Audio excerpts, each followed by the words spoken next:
Welcome back to Grand Strand today, guys. As you guys know, we live on the beach, and on the beach you can find many things: shells, maybe sometimes fish, or even shark teeth. And there's a group called Myrtle Beach Shark Teeth that is 40,000 strong of locals or people across the country interested in all the shark teeth that are found here on our own beach.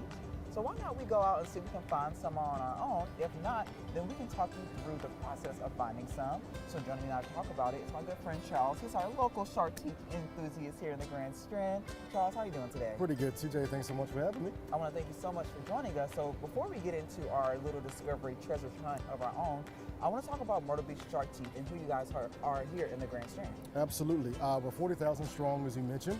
We have enthusiasts, we have professionals, we have marine biologists, we have scientists, we have a plethora of people, whether they're newcomers, they earned their first teeth yesterday, or they've been doing it for 50 years. So we have a little bit of everybody here. We love to do education.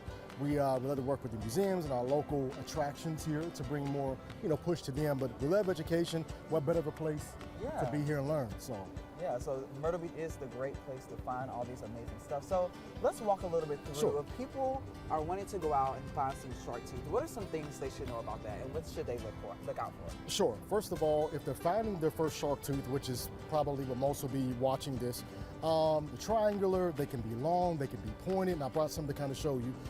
So when you come out to the beach, you're looking for tides, you're looking for wind, you're looking for, what I mean tide is how high the waves are. So right now, we have about, not even the foot worth of waves, which the surf or the tide is how high they come in. So as it's coming in, you kind of really want to look based on your tides. Okay. Some people like to look at low tide, where everything is exposed. Yeah. Some like to look at high tide, where you're really going through up to your knees and everything's washing around. So when you come out, you're looking for black triangular. Okay. We're looking for anything shiny, first of all. So I'm sure we'll get into that in a couple minutes, but that's a great start to, like down here, you see a lot of people that's looking, and that's what we call a shell bed. Okay. So in that shell bed, it could be shells, it could be starfish, it could be mosasaur teeth, it could be gator teeth, it could be great white, megalodon. Okay. So when you see big crowds, which you'll see during the summers, people looking and looking and looking at night with flashlights, that's typically what they're looking for. So now let me ask you this. Now we're here closer towards the airport, down there by the beach.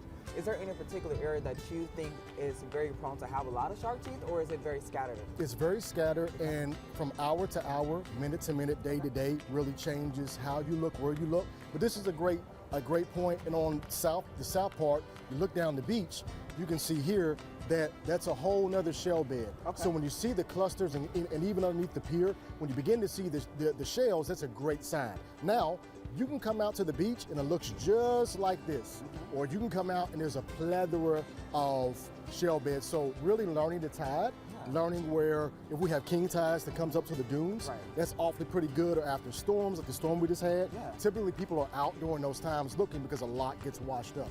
So to tell you a particular day or time, oh, come on out this morning at 5. I can't guarantee that, but it's learning your beach, learning your areas. So let's talk about the certain tools that people use to come out. I know you don't have to have everything. You can just come out with a shovel and a pan and just scoop up. Sure. What is this tool you have here? This is a sifter. This is actually made from a golf club. Okay. So this is what the old timers use. Okay. So you want something that's small, that has less, the diameter or millimeters are not as wide. So if you're looking for smaller teeth, they'll go through. But if you're looking for larger teeth, it's better for that. Some people use shovels. Some people use their bare hands, which is what I like to do. But doing it so long after hours, you kind of get tired bending over. You can use shovels, you can use scoops, whatever. Some people will bring sifters, some people bring buckets. Some people go through, bring it up, see what they have, bring the rest back. So it's really depending on what you like. So some people don't like sifters at all. Some people like shovels. So some people just like bare hands. So it's what works best for you. Now, if you're going to use sifters though, keep in mind that as the water comes over, you're going to have a suction. So as you have a lot of settlement, let me give an example.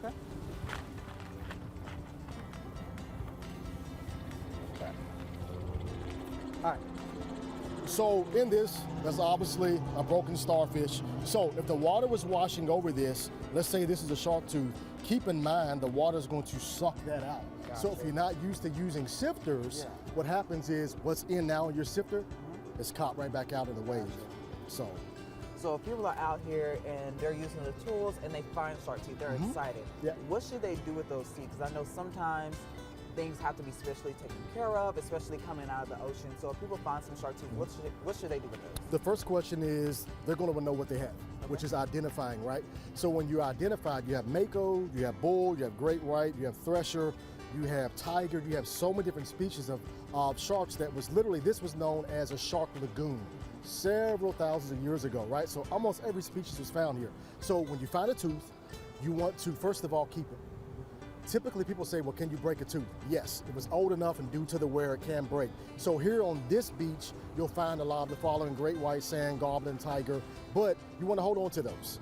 Get a book, come onto the page, have someone to identify it for you, especially if you're on the beach and you see someone that has teeth, ask them what it is, because as soon as you throw it back, that's it. So I always say you can always keep it, you can always identify it, but you can't always get it. Gotcha. So Charles, thank you so much for walking us through all of this. Sure. But before we go, Yeah. I want to remind people, where can they go to learn more about Myrtle Beach shark teeth, if they find some, or if they just want to join and learn more about you guys? Absolutely. We have Myrtle Beach Shark Teeth, the Facebook. We have Instagram, the same thing, Myrtle Beach Shark Teeth. We have a myrtlebeachsharkteeth.com page. And we also have Twitter. Don't really use that as much, but every single form of social media we have. So definitely look at it to us. We have an event coming up tomorrow at the North Myrtle Beach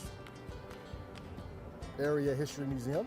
That's at 1 o'clock. So I'll have all of my fossils, all of my great white teeth, megalodon, all of that there. So expect a good turnout. So that's a great way, is learning with other people that has no idea what they have. So check us out. Awesome, that is great. Well, Charles, thank you so much for all of this. And guys, you definitely want to come out, come find some shark teeth or find anything. You never know what you'll find here on our beaches. And we'll have more information about them on our website, WMBFnews.com, under Grants Fair and Today. So stick around, there's much more Grants Fair and Today coming up right after this.